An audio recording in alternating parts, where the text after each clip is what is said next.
Hola, hola, hola, hola. Okay, so back again for yet another Dungeons and Dragons video, but this time we're doing some making. We're going to craft something. We're going to make something. I've promised to do a video on how to make a flexible magnetic whiteboard for a long time, and I finally feel like I'm ready to do it. So that's what we're going to do today. You will find the start time down in the description if you are interested. Okay, I'm going to just make some slight adjustments. And there we go. Alright. Just get rid of that notification. Allow the sound to travel a little bit. Okay. How's it doing, Carter videos? Okay, yeah. I feel like I'm ready. Okay, good. That's ready. Let's do this. Okay.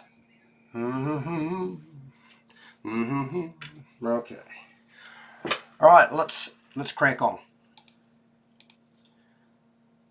Hi, welcome to HowtoDandD. My name is Fred Wheeler, and today I want to show you how to make something reasonably useful for your Dungeons and Dragons game. Now, I'm happy to talk about Dungeons and Dragons, but I have found that there are a number of tools that I was quite keen to get and purchase, and I thought would be really useful for my game. But they are in fact quite difficult for me to get hold of in my country, and therefore require a lot of rigmarole or additional expense. Shipping is pretty brutal, and it all started off with me wanting something that was magnetic and something I could write on, because I'd seen this thing. This is the Game Mastery combat pad.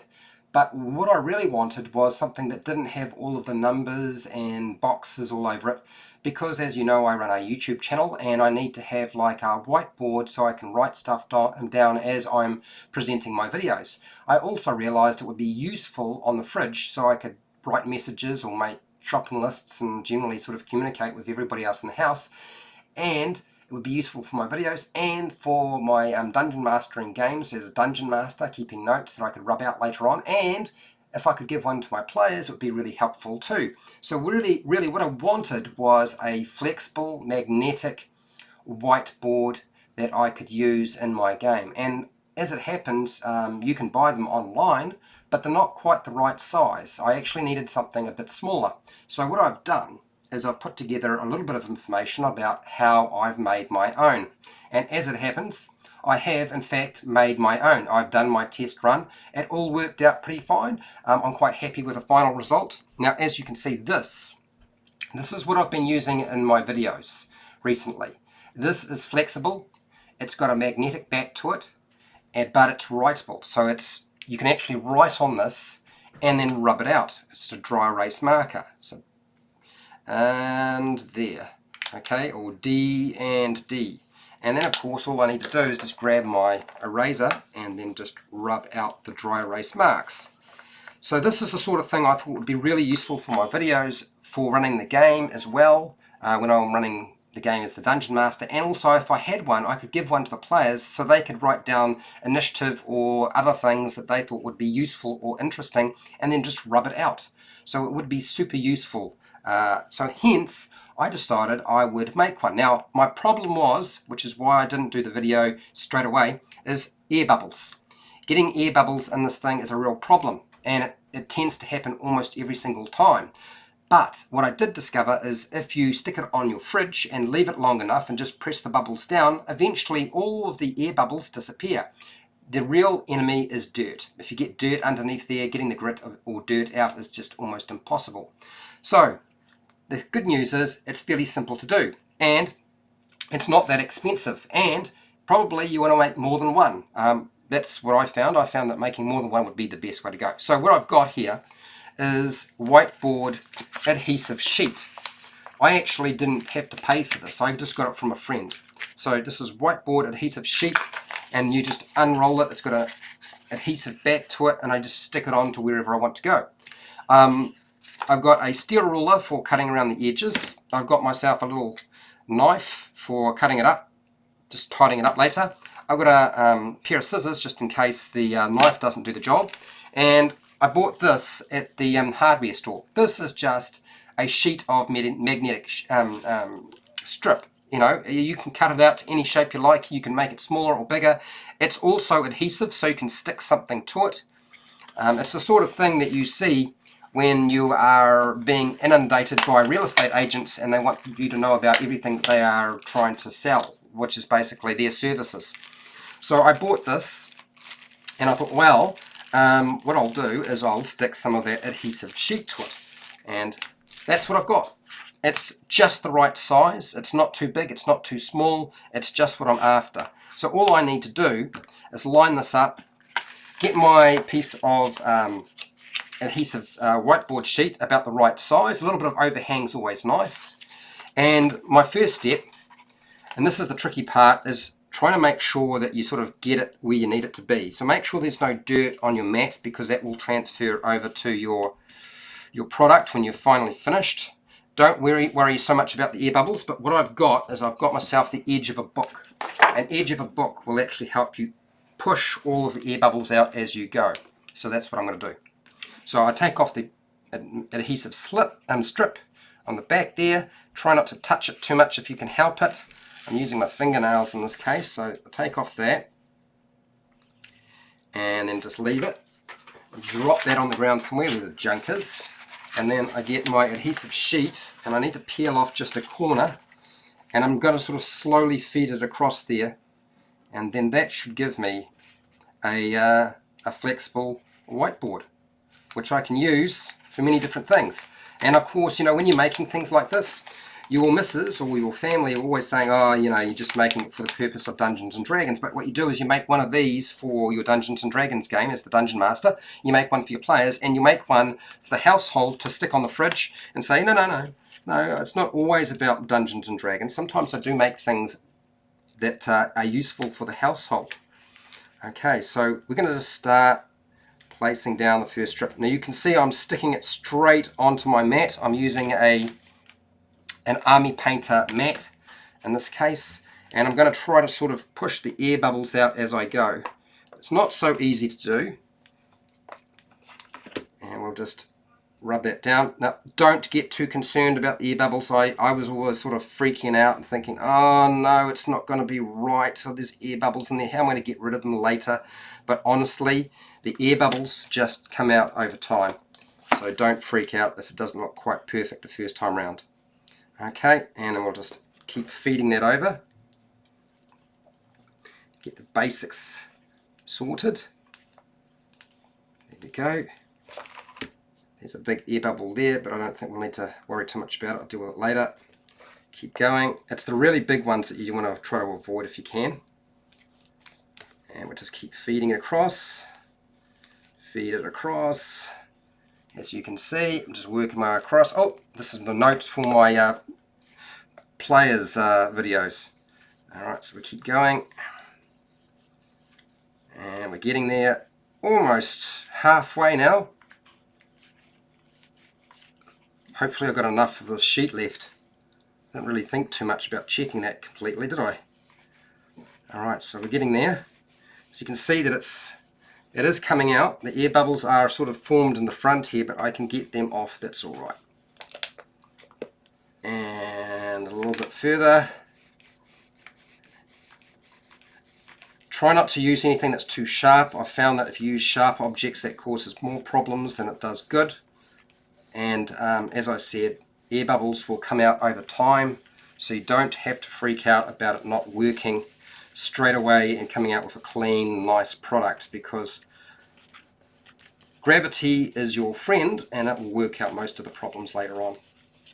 Okay, and then there we go. Just rub that out a little bit.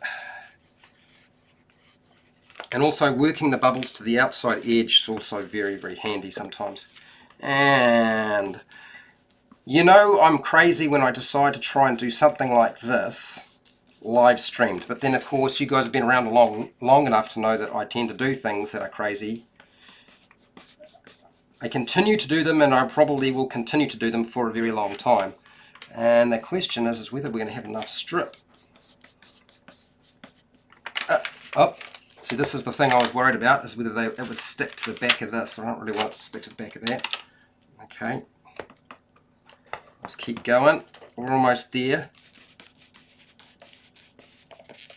Work it in, work it in. A little bit of a technical issue along the way, but we're almost to the end. And now grab your book and just feed it across the bubbles that you can see. If it's not perfect, it won't matter. Pushing to the outside. You guys have probably done this with your phones before anyway, so it's not right like it's new information. And most of the bubbles will be gone. And honestly, in a couple of months, you'll find that any bubbles that you couldn't get rid of this time round will just disappear. Just using gravity and the occasional push the bubble to the outside edge over the weeks, and she's all ready to go. All right. Okay, so that's got most of that sorted out. I'm going to ditch the book, so I don't need that anymore. And it's time to cut around that outside edge. Now, I think when I last did this, what I did is I just did a rough cut. I didn't do a pretty tidy cut, just to get rid of some of the scrap. And then I did the rest of it after that. So that's exactly what I'm going to do. So I've got my steel ruler, and I got a knife, and I just cut it along there. And then it should just peel away without too much trouble. Make sure the knife is good and sharp. I'll do that again.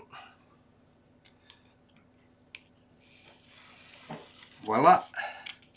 Strip away, and then again. And I'm just doing a quick rough cut. I'm not doing the tidy cut just yet. Move my finger. Cutting towards yourself, or not the smartest thing. Okay. Just lift up. It's stuck on there real good now. Can I get a corner off on the side? Yep, there we go. Good. Get rid of that. Do the same thing again. About there.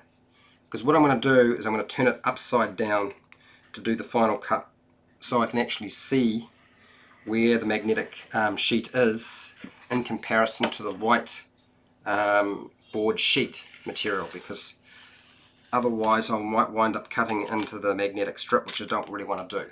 Okay, so now that that's done, put that knife back in there for a second, and all we're going to do is just lift up a corner like so, unpeel it.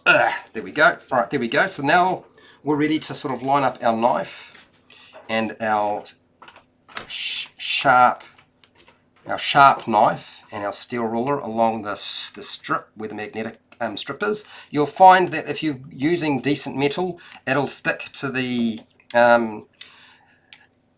back side pretty good. But if you're using metal that isn't sort of particularly pure, and it's got all sorts of like stuff in it that's kind of cheap and nasty, it doesn't stick very well because there's too much going on there.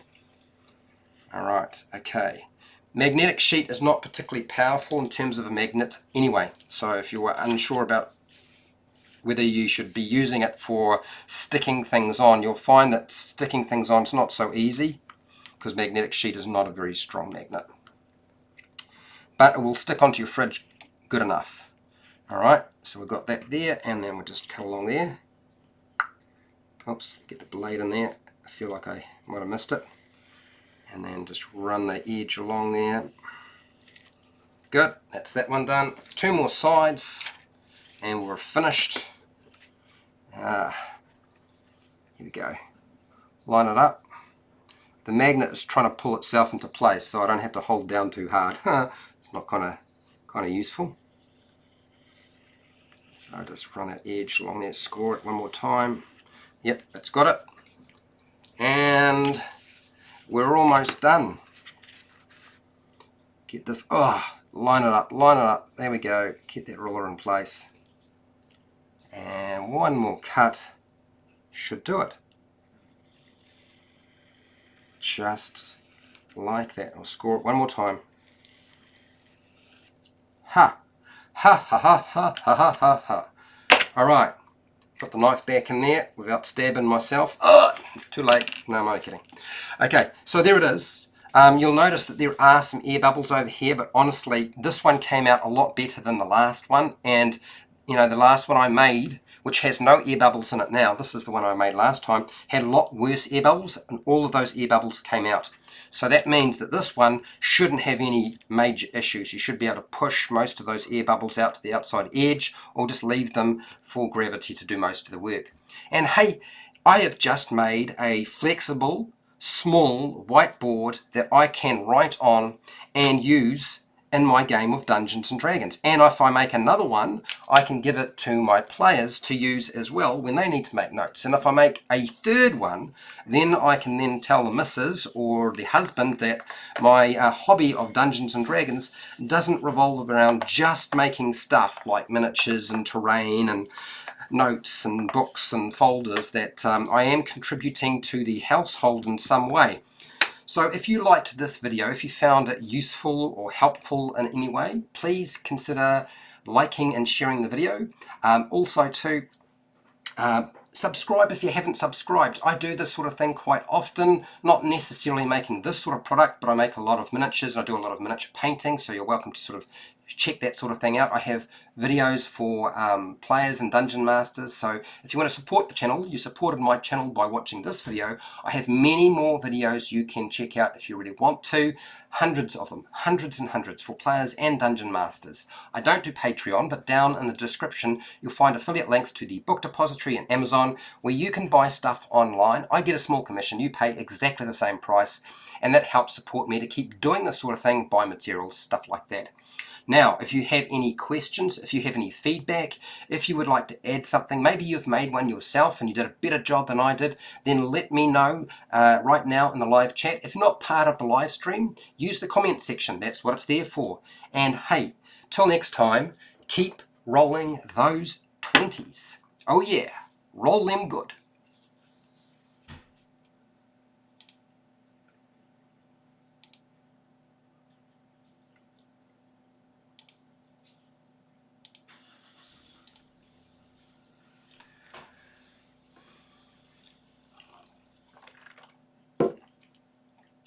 Okay, I'm not gone. I am coming back. I just want to flick over and I just wanted to sort of talk to people about some of the bonuses and drawbacks of making your own flexible whiteboard, because there are some drawbacks compared to some of the products that you will buy, and you need to be aware of those, okay? But I still feel like this is the best option for me, and I have two of these now, and it's cost me less than what it would cost me to buy the Game Mastery board, okay, or combat mat. Alright, so back to the main screen, and let us have a chat about this little product, which I have to say, since making, I think, the video I did on making a battle grid, you know, a battle mat that you can write on, dry erase, those two videos that I've made I thought were quite useful to people. This one for Dungeon Masters I feel like is even better in some respects, because it's so versatile and it's so convenient and portable.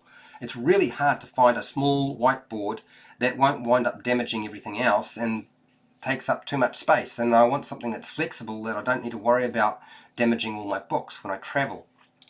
Okay, let's go into the live chat. There's a lot of people in here. Beltan, is that Beltan7272? Great, finally made a live stream. Beltan, you're going to have to make sure I've got your name right. Belatan, I think it's Belatan. We'll go with Belatan. Hopefully I got your name right. You let me know if I haven't. Hi Brett, how's it going?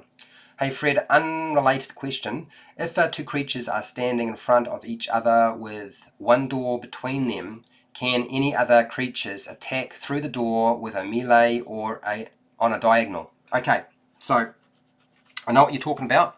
I think probably the easiest way is to demonstrate. So you're going to give me just a second while I push this stuff out of the way, grab a couple of miniatures, because I do have some close by, like literally right next to me, not that far. Okay, and then so what we're talking about, because guess what? whiteboard. You know how we were talking about that whiteboard and how useful it is? So now I can draw here my little example, and I'll just draw a square. It's not exact. You know it's not. I know it's not. Okay, but what you're talking about is something like this, right? And that's the door. Those are the walls. Actually, I probably shouldn't have put that in dark. I should have put that in light. But it's dry erase, so I can make the door just like so. So we've got a character here, right? And we've got a couple of characters either side. Say we'll put Dritzt over here, and we'll put over our rogue, and they're fighting, say, some sort of goblin creature. What have we got? Got a goblin creature. What's this? Goblin. One goblin. Okay, so this character standing in front of the door can definitely hit this character. That's what you're talking about. What about the ones on the diagonal? Yes, they certainly can. Yes, they absolutely can make attacks with a close quarter weapon, so that's not going to be an issue. The only problem is if you are attacking diagonally through a doorway, I would usually allow the creature being attacked to have half cover, because you are partially covered. The square you occupy is partially covered, so I would usually increase their armor class by +2. And that's really just a product of, oh, hang on, if I put it on sideways, so I'm upside down compared to you guys, so they're +2. So that's what I would normally do, is I put in a +2 there on the goblin because of the diagonal attacks. The person standing right smack in front of the doorway, there's no cover bonus as far as I'm concerned. So I'm pretty sure that answers your question, Brett. You let me know if I didn't. Okay, dear Jesus, sorry I'm not Fred, but players cannot attack diagonally in a doorway from I remember. Okay, so they can. They could look. You couldn't. One of the things I guess a lot of people get confused is you couldn't really consider the idea of moving diagonally through that space. If there's a creature here and you want to move into here to there, that's not going to work. But making an attack, I would just apply cover. That's normally what I've done. If you feel that that's not going to work for you, then fine, do what dear Jesus says and just don't do it. But my understanding is, yes, you can. The only difference is you're adding a +2 to the armor class. Not to make you feel low in any way, dear Jesus. It's just how I've run the game and how I understand it to run. Okay? Brett, yeah, I thought so too, but can't find the ruling. Nowhere around page 190 to 192. Okay, I guess I'm doing a video on attacking through a doorway diagonally. I didn't think I would need to, but maybe I should. It seems to be something that is not necessarily completely clear. Yeah, Brett, you checked the Dungeon Master Guide for a ruling? Yep. Dear Jesus, Fred put out a video about it with variant rules of tumbling through enemy models. Yeah, but see, you're not moving through that space, you're just attacking into that space. If you're attacking into that space, that's different. But moving into that space would require you to use a variant rule, which is tumbling, which I did do a video, as dear Jesus has pointed out. I did that quite a long time ago. Brett's already seen that video by the looks. Didn't answer it. No, I didn't answer that particular question because I didn't think I needed to. But clearly I was wrong. Dear Jesus, it's in the DMG, or Dungeon Master Guide, I think. Yes, that's the variant rule on tumbling. Brent, he also did one about squeezing. No answer.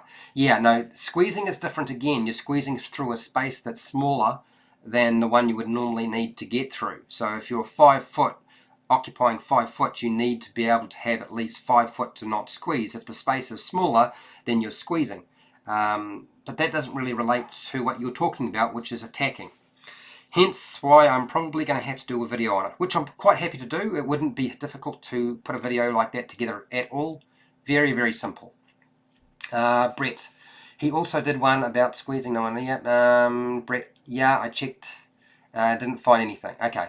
Alright, so we're still talking about that. I checked every possible place I could think of and tons of videos. Still can't find it. Well, I've given you the answer, Brett. This is my answer, and I will do a definitive video on that topic.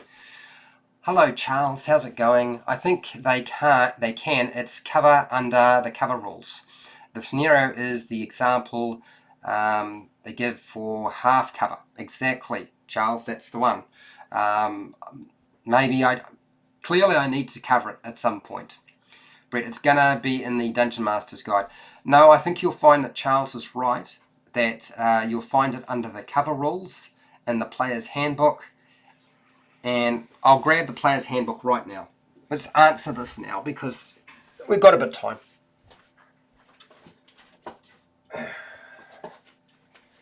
So I'm flicking through the Player's Handbook, looking for that section on cover.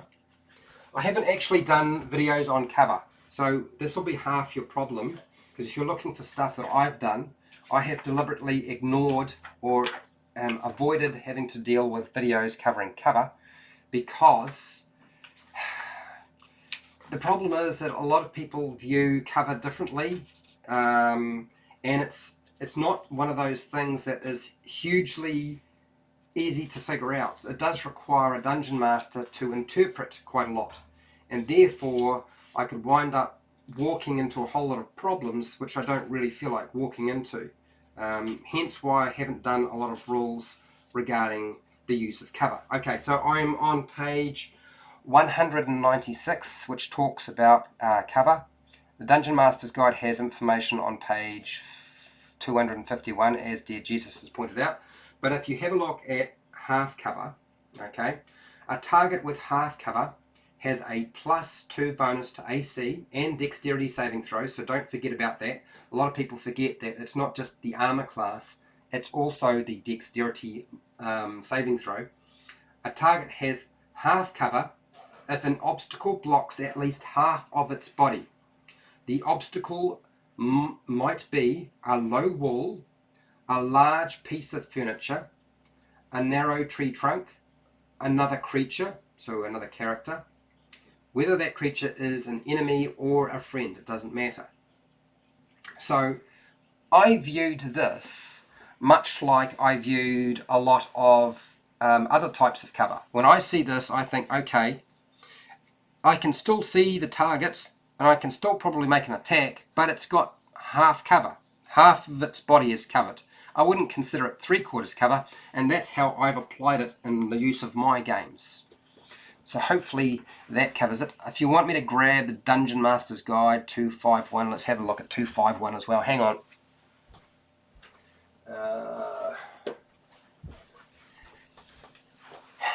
Here's an obvious problem, a video I should have made that I thought I didn't need to make, and as I said, a lot of it revolves around a dungeon master making a call. So here we go. So we're looking at lines of sight. We're looking at cover on page 251 of the Dungeon Master's Guide, and here it has a section on cover. So cover, to determine whether a target has cover against an attack or other effect on the grid, choose a corner of the attacker's space or a point of origin of the area of effect. Then trace imaginary lines from that corner to every corner of any other square that target occupies. If one or two of those lines are blocked by an obstacle, including another creature, the target has half cover. If 3 or 4 of these lines are blocked, but the attack can still reach the target, such as when a target is hidden behind an arrow slit, the target has 3/4 cover. So let's have a look at how that runs. If I take a corner, so I'm going to pick one corner. So if I pick that corner there, right, I can draw a line to that point, to this point, and to the point over there. Okay? So I can actually get to every single point. Now if I take this corner here and draw a line, I can get to here, but I can't get to that one, and I can't get to that one. Okay? So that means that one of those, 2 of those points, I can't actually connect with. So if I go from here Now I can connect with that point. I can connect with the far corner point, but I cannot connect with those 2 points there. So that feels like that's half cover again. This one here, I can connect with that point, this point. I can take one right over to here if I want to, and I can take one to here. So that means that if I determine it based off half of the points on the square, half of them indicate that there's half cover going on, and the others suggest that there's no cover taking place. Hence why I use the concept of half cover when I'm dealing with a doorway. And if I do a video on this topic, it's going to be viewed as a this is how I do it video rather than it's the definitive answer. Does that make sense? All right. I think we've covered the cover of the doorway as much as I possibly can. Let's have a look at what else we've got on the cards. Charles, great topic, Fred. I missed the beginning, but I can't wait to go back and watch it. Okay, good. I'm glad you like the topic of... I tell you, that magnetic whiteboard that's really small. I mean, finding a small whiteboard is really difficult. Trust me, I've got whiteboards coming out my ears in this office, but I could never find one the right size, and this is just perfect, and it does multiple different things, which is so wonderful. Which at all? What, Brett? Yes, exactly like that, Fred. Nice. Dry erase. That'll be hard for the DMG. Handy for the DMG. Yes, that'll be handy for a dungeon master, a games master. And thanks for the answering my question. You using your handy new whiteboard. Yeah. Perfect as always. Yes, you can see how useful it can be. You can literally draw your map onto your little whiteboard if you wanted to. No battle grid required. Charles, very true, Brent. Fred answers the question and sticks to the topic at hand. Well, sometimes I'm easily distracted. Trust me, I can be distracted. Right, Brent. It's all good. Thanks, everyone. I thought I remember it popping up already in a past video, but thanks again for answering it now. It probably did pop up in one of my videos, Brent. It just wouldn't have been titled that particular topic. It would have been around something else. It might well have been a video on a combat tutorial where there was a battle taking place in a doorway, or I had a discussion about... there's more than likely a video I did that did discuss it somewhere, but it won't have been specifically titled that. But now I know I need to make a video specifically on that topic. Okay, Charles. Honestly, Fred, you just now did a cover video. Did I? I did a cover video. I did. I covered it. Cut this in half, upload them half separately, and boom, done. Ha ha ha. So true. Yeah, look, I mean, I could, but I won't, because I'll tidy it up and make it a little bit cleaner.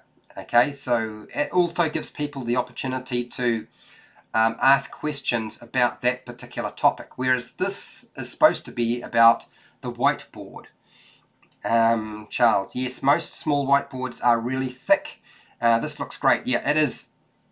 It's one of the things, look, in the down below I did provide you with links to the book depository, not the book depository, to Amazon, where you can buy the stick-on sheet, and you can buy the a pack of magnetic sheets. But the honest truth is, you want to just go into an emporium, like a Chinese emporium or a Chinese $1 or $2 shop, and find what you're looking for there, or into a hardware store. The chances are you can pick it up cheaper there than going and picking it up online. So that's just my advice to you. And when you make one, you probably want to make 2 or 3. I would suggest 3. 2 you could get away with. Yeah, just affects the movement, not the attacks. You can still make attacks. What is it? Dear Jesus? Yeah, I was thinking of corners, Player's Handbook on page 192. I will check it later, but I will do a video specifically on that topic. But your handy dandy whiteboard. All you need is some whiteboard sheet and that magnetic sheet strip, or sheet, magnetic sheet. It's basically magnetic sheet, and you've got yourself exactly what you need for lots of different things. Okay, I'm going to take off, people. I've answered the questions. You'll see me tomorrow. For those of you who are wondering what I'm likely to be doing tomorrow, well, it's one of those things where I've been sitting back and I was looking on the internet about Dungeons and Dragons and teamwork. And what I noticed was that there aren't that many videos on Dungeons and Dragons that talk about what you have to actually do to actually have really good teamwork. They say you need to work as a team, but they don't actually say how to do that. So tomorrow's video might have a very sort of clickbaity title. I know yesterday's had a very clickbaity title, but I couldn't use the HELL word or the HECK word, so I decided I would go with hairy balls. So tomorrow you're going to see a video on teamwork, and I'm going to relate that video back to the movie that just came out called Shazam, because I'm very much taken with the movie. I thought it demonstrated everything that I needed to communicate, and it was my inspiration for doing that video content. So tomorrow, hang out for that. It's coming. I just need to do a little bit more prep. All the notes are done, and that's what will be the topic for tomorrow. Okay, how's it going, Aaron? I've got to take off. So have a good night, a good morning, good afternoon. Look after yourself, look after your family. Don't do anything foolish, but have a good long weekend if you're celebrating Easter weekend. And I will see you tomorrow for yet another video about Dungeons and Dragons.